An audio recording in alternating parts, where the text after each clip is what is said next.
नमस्कार। प्रारब्ध पर आप सभी का स्वागत। मैं अवनीश। हमारे साथ हैं कर्नल रिटायर्ड एसपी मलिक, विशिष्ट सेवा मेडल। कर्नल साहब, बहुत बहुत स्वागत। नमस्कार धन्यवाद जी।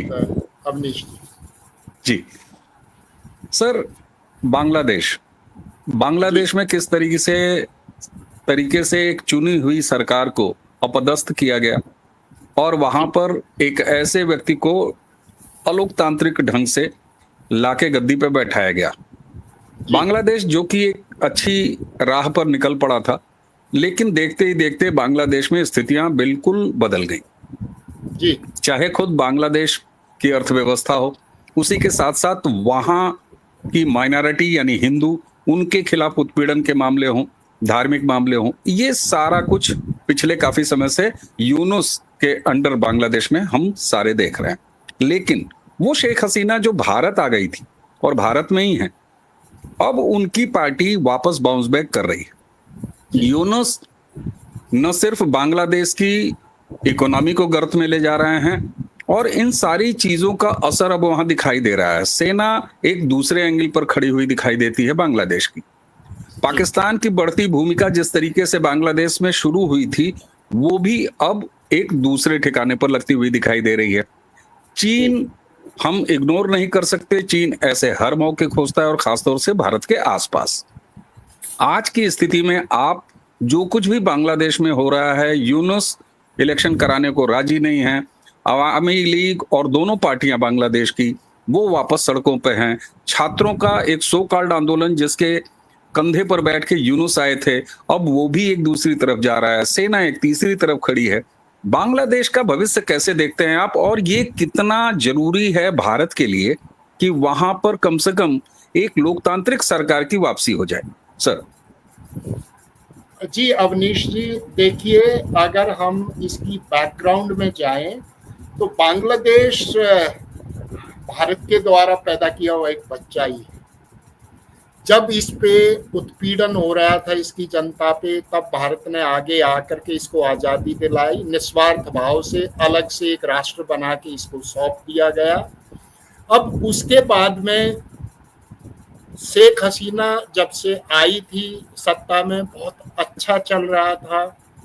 आर्थिक स्थिति देश की बहुत अच्छी हो गई थी, लेकिन बीच में ये अपोजिशन ने जो एक आंदोलन छात्रों के कंधे पे बंदूक रख के चलाया गया, जिसमें मुख्य कारण उनको भड़काने का आरक्षण का था, जो शेख हसीना ने ये सोच के किया था, जिन्होंने देश की आज़ादी के लिए अपनी जान दी, देश के लिए स्वतंत्रता सेनानी थे, उनके बच्चों को, पोतों और पोतियों को क्यों नहीं आरक्षण दिया जाए।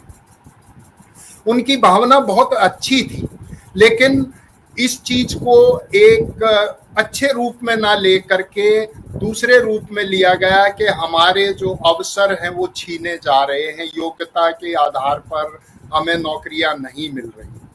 वो हुआ सो जो हुआ। उसके बाद में यूनुस साहब को एक सरकार का हेड बना करके इन्होंने स्थापित कर दिया बांग्लादेश में, जिन्होंने माइनॉरिटीज के ऊपर, खासकर हिंदुओं के ऊपर इतने अत्याचार किए हैं। रोजाना आप देखते होंगे खबरों में, वीडियोज में, सोशल मीडिया पे, कि उनके घर जला दिए जाते हैं, मंदिरों को तोड़ दिया जाता है। ये एक अच्छी भावना नहीं है। वो भी देश के राष्ट्र अध्यक्ष होते हुए उनको इसके ऊपर ध्यान देना चाहिए था। भारत ने चेतावनी भी दी कई बार कि ये ठीक नहीं है, ये ऐसा होने नहीं दिया जाएगा, लेकिन भारत अपनी कर्तव्य परायणता के आधार पर ज्यादा इंटरफेयर वहां करना नहीं चाहता है। लेकिन जब हालात मुश्किल हो जाएंगे, स्थिति पानी कहते हैं सिर के ऊपर से निकलने लगेगा, तब वहां पे हस्तक्षेप भारत को करना ही पड़ेगा। अब बात आपने अपोजिशन पार्टी की है, शेख हसीना की पार्टी अब उभर के दोबारा आ रही है। लोगों को जो रियलिटी है, वास्तविकता का पता चल गया है। यूनुस साहब की औकात का पता चल गया है, वो किस तरह के राष्ट्राध्यक्ष है, वो क्या कर रहे हैं इस देश में। छात्रों को भी जिनके कंधे पे बंदूक रख करके ये आगे बढ़े थे, वो भी इनसे पीछे हट गए। आर्मी भी इनसे पीछे हट गई है। सारा वातावरण, सारा माहौल इनके खिलाफ हो गया है। जिस तरह की स्थिति अभी उत्पन्न हो गई है, उसमें मुझे ज्यादा समय नहीं लगता, इनको हटा दिया जाएगा। वैसे भी इलेक्शन अप्रैल के लिए डिक्लेयर कर दिए गए हैं, पर हो सकता है फरवरी में भी हो जाए, उसको भी हम जो है ना निगेट नहीं कर सकते हैं, जिस तरह के हालात चल रहे हैं। तो कुल मिला के स्थिति बहुत ही जर्जर है। आर्थिक हालत बहुत खराब है। पाकिस्तान का इंटरफेरेंस बहुत है। वहाँ के सीनियर मिलिट्री ऑफिसर्स विजिट करते हैं और यहाँ पे भड़काने की कोशिश करते हैं, और भड़काना उन्होंने हिंदुस्तान के खिलाफ ही है। लेकिन हम अपनी स्थिति में बिल्कुल मजबूत हैं, अपनी जगह बिल्कुल तैयार हैं, हर एक चीज के लिए तैयार बैठे हुए। जी अमनीश जी। अच्छा सर, एक चीज ज्यादातर किसी भी एक सामान्य जन के मन में आ सकती है। शेख हसीना की सरकार थी, अच्छी खासी सरकार वहां चल रही थी, लेकिन रेजिम चेंज कराया गया। रेजिम चेंज के बाद बांग्लादेश ने हासिल क्या किया, अगर हम ये देखें तो फिर सवाल ये उठता है कि आखिर जिन ताकतों ने रेजिम चेंज कराया बांग्लादेश में, वो हासिल क्या करना चाहते थे? क्योंकि अभी तक ऐसा कुछ साइजेबल हासिल तो हुआ नहीं है सिवाय बांग्लादेश की दुर्गति के। तो आखिर मंशा क्या थी? क्या बांग्लादेश में रेजिम चेंज कराना जिन भी ताकतों ने किया, उन असफल रहे? जो वो करना चाहते थे वो हासिल नहीं हुआ, और इसलिए बांग्लादेश को और यूनुस को, दोनों को अपने हाल पे छोड़ दिया है। ऐसा लगता है कि बेसहारा हो गए हैं यूनुस। जी अवनीश जी, शायद ये धारणा थी कि मिलिट्री टेक ओवर कर लेगी, वहां पे मिलिट्री रूल आ जाएगा। बट वहां के chief of the army staff ने हालात को देखते हुए कुछ समय के लिए यूनुस साहब को स्थापित किया था राष्ट्राध्यक्ष के रूप में, और उन्होंने सिचुएशन को भांपने के लिए ये टाइम लिया था। बट जब उन्होंने देखा कि सिचुएशन आउट ऑफ कंट्रोल होती जा रही है, ये चीजें काबू में नहीं आएंगी, आर्थिक दशा बहुत ही खराब होती जा रही है, जनमानस बहुत त्रासदी से गुजर रहा है, त्राही त्राही मची हुई है, और क्रिमिनल राइट्स भी हो रहे हैं, हिंदुओं को बुरी तरह से प्रताड़ित किया जा रहा है। इन सब बिंदुओं को देखते हुए कुछ भी नहीं हासिल हुआ। एक स्थिर सरकार थी शेख हसीना की, अच्छी आर्थिक प्रगति हो रही थी, दूसरे साथ के पड़ोसियों और पूरे अंतर्राष्ट्रीय समूह में बहुत अच्छे रिलेशन हो रहे थे, लेकिन उन सब को खराब करके और इन्होंने अपनी दुर्गति कर ली है, अपने देश की हालत जो है ना बहुत ही दुर्दशा में पहुंचा दी। जी अमनीश, ये बात तो आपकी समझ में आ रही है सर, और इसीलिए मैंने ये सहज सवाल उठाया कि आखिर बांग्लादेश में हासिल क्या हुआ जिन्होंने भी रिजिम चेंज कराया। अब सवाल ये होता है, आपने अपनी पिछली बातचीत में यह कहा कि भारत बचता रहा अपनी सीधी किसी भूमिका से, लेकिन वो कब तक बचता रहेगा ये भी एक सवालों के घेरे में है। आखिर भारत अगर इंटरफियर करेगा तो किस तरीके से उसको हम होता हुआ देखेंगे, कैसे संभव है? जी देखिए अवनीश जी, सबसे पहले तो भारत जो है, जो हिंदुओं का उत्पीड़न हो रहा है, उनकी मारकाट चल रही है, उनके घर जलाए जा रहे हैं, उसके ऊपर भारत ने मुद्दा अंतर्राष्ट्रीय स्तर पे भी उठाया है। जब कहते हैं ना सिर के ऊपर से पानी जाने लगेगा को, तो भारत को इस स्थिति में इंटरफेयर, हस्तक्षेप करना ही पड़ेगा। हस्तक्षेप करने के लिए सबसे पहले तो वो अंतर्राष्ट्रीय समुदाय को साथ में लेकर के हस्तक्षेप करेगा। जब कुछ भी नहीं होता है, बांग्लादेश नहीं मानता है, हो सकता है कि हमें फिर मिलिटरीली इंटरफेयर करना पड़े। ये ऑप्शन खुला हुआ है सर? बिल्कुल खुला हुआ है। जब हमारे पड़ोस में 71 में यही तो हुआ था, 71 का उदाहरण हमारे सामने ही है, जब पानी सिर के ऊपर से गुजर गया था और वहाँ पे बंगालियों पे काफी अत्याचार हो रहे थे, बांग्लादेशियों पे, तब हमें इंटरफेयर करना पड़ा। तो हो सकता है वो स्थिति अभी भी कहीं ना कहीं आ जाए और हमें उस पर सोच विचार करना पड़े। बिल्कुल। अच्छा सर, मान लीजिए शेख हसीना की वहाँ वापसी होती है और जी जब भी चुनाव हो, चुनाव होने के बाद जो सरकार आएगी, लेकिन जो एक सामाजिक केमिस्ट्री इस छोटे से कार्यकाल के दौरान ही यूनुस ने बिगाड़ दिया है, कम से कम बांग्लादेश में कट्टरपंथियों का इतना तगड़ा उदय हो जाना, उनका मुखर हो जाना और सबसे बड़ी बात, सत्ता, अपने वाली सत्ता, इसका खून का स्वाद लग जाना मुँह में। क्या आपको लगता है कि अब बांग्लादेश इतनी जल्दी फिर से भारत के साथ उस सहजता से संबंध को जी सकेगा? वो ताना-बाना जो बांग्लादेश और भारत के बीच में बना हुआ था, अब ये क्या लंबा एक डेंट लगा है या ऐसा कुछ नहीं है और सरकार जैसे ही लोकतांत्रिक आ जाएगी सब कुछ ठीक हो जाएगा? देखिए, आपको रहीमन का वो दोहा याद होगा, रहीमन प्रेम धागा मत तोड़ो चटकाए, टूटे जुड़े ना पड़े जुड़े गांठ पड़ जाए। तो आपने बिल्कुल सही कहा है, इतना जल्दी वो संबंध नहीं हो पाएंगे, उसमें समय लगेगा और इस सरकार के साथ तो मुश्किल ही है। दोबारा शेख हसीना आए, उनकी पार्टी जीते और वो इलेक्शन जीत करके फिर सत्ता में आए तो हमारे अच्छे रिलेशंस इनके साथ में होंगे, ऐसी बात नहीं है कि क्योंकि हमारे बांग्लादेश के शेख हसीना और उससे पहले उनके जो भी पार्टी के लीडर्स रहे हैं, बहुत अच्छे संबंध रहे हैं और उन्होंने भारत का एहसान भी माना है, जिन्होंने इतनी कुर्बानियां दे करके एक नया देश स्थापित किया था और नया देश उनके लिए बना करके एक हैंडओवर कर दिया था चलाने के लिए। वो इस बात के लिए एहसानमंद भी हैं भारत। तो आने वाले समय में संबंध होंगे, अच्छे होंगे, लेकिन थोड़ा टाइम लगेगा। ठीक है सर, थोड़ा टाइट ही हूं। एक सवाल और मैं, जो कि आम जनमानस बिल्कुल जानना चाहता है।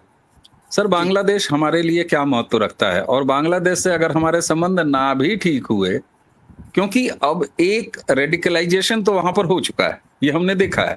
और मेरी जब बांग्लादेश के एक सीनियर जर्नलिस्ट हैं, उनके साथ जब भी बात होती है तो मैं उनसे बार बार एक सवाल जरूर उठाता हूं कि आप कह रहे हैं कि ये सब कुछ चेंज हो जाएगा, आप कह रहे हैं कि बांग्लादेशी इसके खिलाफ हैं, जो कुछ भी चल रहा है, चाहे हिंदुओं के खिलाफ अत्याचार। तो फिर मैं पूछता हूं उनसे कि बाकी बांग्लादेशी जो ज्यादा हैं और जो नहीं चाहते ये सब जो हो रहा है, तो फिर वो सड़कों पे क्यों नहीं आते? तो वो कहते हैं नहीं साहब, ये भले आपको नहीं दिखाई देता हो, लेकिन इलेक्शन में ये चीज निकल के आएगी। हमारे लिए बांग्लादेश का क्या इतना महत्व है? क्योंकि चीन वहां पर है। क्योंकि एक आम आदमी ये जरूर जानना चाहेगा कि हम उस बांग्लादेश को क्यों भाव दें जो खुद ही अपने इस्लामिक भाव में जाग खड़ा हुआ है। जी, देखिए अवनीश जी, सबसे पहले तो वो हमारा नेबरिंग कंट्री है, हमारा पड़ोसी देश है जिससे हमारी सीमाएं लगती हैं। स्ट्रेटेजिकली हमारे लिए इम्पोर्टेंस है वो, इसलिए कि अगर हम उस तरफ ध्यान नहीं देंगे तो चाइना अपने बेसेस वहाँ पे बना करके और उस पर कब्जा करने की कोशिश करेगा। जिस तरह से वो श्रीलंका, बांग्लादेश, म्यांमार में कोशिशें कर रहा है, इसलिए स्ट्रेटजिकली हमारे लिए बांग्लादेश बहुत इम्पोर्टेंस है। दूसरी बात, हालांकि आर्थिक रूप से इतना महत्वपूर्ण नहीं है क्योंकि हमारी सारी पोर्ट्स तो वही यूज कर रहा है एक्सपोर्ट करने के लिए जिसके ऊपर अभी हमने बैन लगा दिया है। उनके आर्थिक कार्य तो वैसे ही बंद हो जाएंगे। हम वहां से ज्यादा के जूट का इंपोर्ट करते हैं, वो भी ज्यादा इतना इम्पोर्टेंट नहीं है। हमारा बंगाल है, वेस्ट बंगाल, वहां हम काफी जूट पैदा करते हैं, हम अपना काम चला सकते हैं। जहां तक बाकी चीजों को देखते हुए इसका जो महत्व है, हमारा मेन कंसर्न चाइना का डोमिनेंस है। उसके लिए वैसे ही अब जैसे सुना होगा, बांग्लादेश एयरफोर्स का जो है एक जेट एयर क्रैश हो गया है जिसमें 25 लोग मर गए थे। तो वहां जो चाइना ने जो दिए हैं जेट्स और हथियार और एयरक्राफ्ट, वो अब उनकी पोल खुलने लग गई है। तो चाइना से भी उनका मन हटने लग गया है। उन्हीं का नहीं, बहुत से दूसरे, म्यांमार में उन्होंने अपने जो जेट दिए थे वो भी 11 के 11 ग्राउंडेड हैं। इसी तरह पाकिस्तान में ऑपरेशन सिंदूर में हालत देख ली है। तो बांग्लादेश में भी चाइना का अब वो प्रभाव नहीं रहेगा, ये तो एक बात।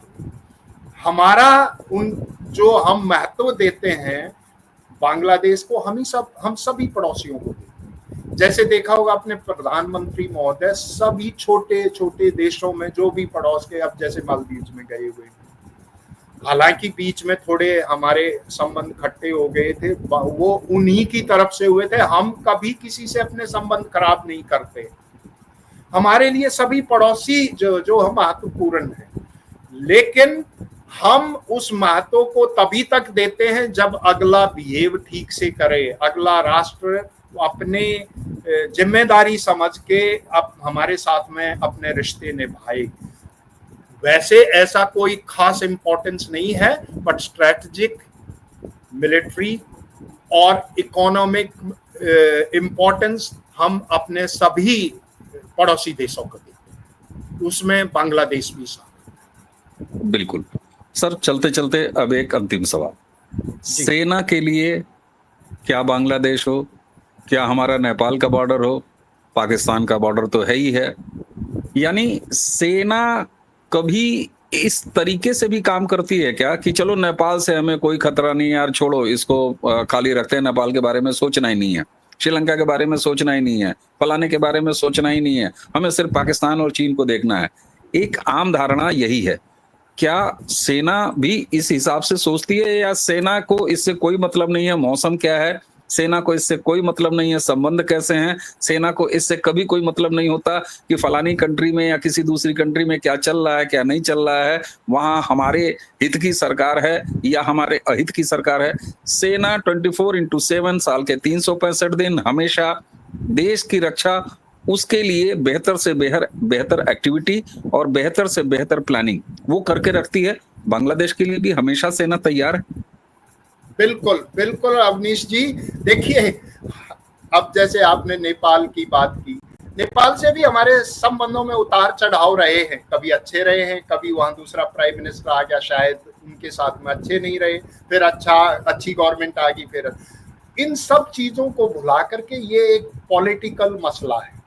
बट इंडियन आर्मी अपने सभी बॉर्डर्स और सभी नेबरिंग कंट्रीज को ध्यान में रखते हुए, चाहे वो हमारे मित्र हैं, चाहे हमारे इतने अच्छे मित्र नहीं हैं, हम हमेशा अपनी प्लानिंग के साथ में, तैयारी के साथ में, जैसे आपने बोला 24/7 365 डेज तैयार रहते हैं कि किसी भी तरह की कोई भी स्थिति उत्पन्न हो, सिर्फ बाहर ही नहीं, एक्सटर्नल एग्रेशन की ही नहीं, इंटरनल सिचुएशन भी कभी पैदा, जैसे नेचुरल कैलेमिटीज है, बाढ़ का आ जाना, तूफान का आ जाना, कहीं से रेस्क्यू ऑपरेशन, जब सब लोग हाथ खड़े कर देते हैं, आर्मी वहीं जाके टेक ओवर करती है। वो हमेशा 24/7 365 डेज तत्पर रहती है हर एक स्थिति से निपटने के लिए, चाहे वो आंतरिक हो चाहे बाहरी।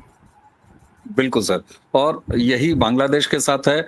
ऑपरेशन सिंदूर के दौरान पाकिस्तान के बहाने हमने चीन के असलहों को किस तरीके से, अमेरिका के असलहों को किस तरीके से धता बताया, तुर्की का अभिमान तोड़ा, ये सब हमने देखा है। और न सिर्फ हमने ही देखा है बल्कि पूरे विश्व ने देखा है। इसलिए बांग्लादेश की जिम्मेदारी सबसे पहले ये है कि खुद को संभाले, और ये बांग्लादेश के लोगों की जिम्मेदारी है। हाँ, बांग्लादेश के अल्पसंख्यक जो हमारे सनातनी हिंदू हैं, उनके लिए प्रधानमंत्री ने पब्लिकली बोला ही नहीं है, बल्कि हमारे विदेश मंत्रालय ने अंतर्राष्ट्रीय स्तर पर तमाम तरह के दबाव भी बांग्लादेश पर बनाए हैं। हम उम्मीद करते हैं सर कि बांग्लादेश में एक बार फिर लोकतंत्र की वापसी होगी, क्योंकि लोकतंत्र अगर होगा और लोकतांत्रिक ढंग से चुनी सरकार होगी तो वो सरकार के साथ काम करना पड़ोस में भी अच्छा लगता है। सर, आपने हमें समय दिया, आपका बहुत बहुत धन्यवाद। दर्शकों, इसी के साथ हमें और कर्नल एसपी मलिक साहब को दोनों को आज्ञा दीजिए। आज की चर्चा आप यहीं समाप्त करेंगे। और हाँ, चैनल आपने सब्सक्राइब कर रखा है, इसके लिए आपको बहुत बहुत धन्यवाद।